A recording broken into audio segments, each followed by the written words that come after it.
ಬೀಟ್ರೂಟ್ನ 16 ಜಾತಿಗಳಲ್ಲಿ sugar beet ಒಂದು. ಇದು ಶೀತವಲಯದವರ ಸಕ್ಕರೆಯ ಅವಶ್ಯಕತೆಯನ್ನು ಪೂರೈಸುತ್ತದೆ.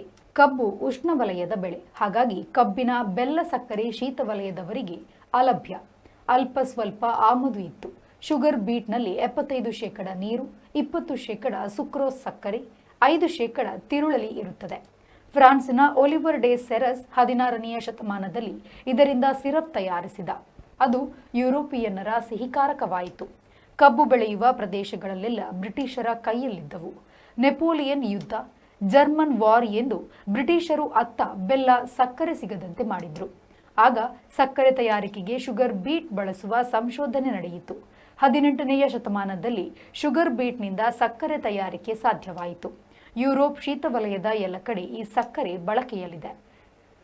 ಶುಗರ್ ಬೀಟ್ನಿಂದ ಅದರ ಸ್ಟಾರ್ಚ್ ಹಾಲು, ಬಯೋ ಬುಟನಾಲ್, ಉರಿ ಅನಿಲ, ಮಿಥೇನ್, ಜಾನುವಾರು ಮೇವು, ಸಿರಪ್ ತಯಾರಿಸುತ್ತಾರೆ. ಶುಗರ್ ಬೀಟ್ ಸಿರಪ್ ಇಲ್ಲದ ಮನೆ ಯುರೋಪಿನಲ್ಲಿ ಎಲ್ಲೂ ಇಲ್ಲ.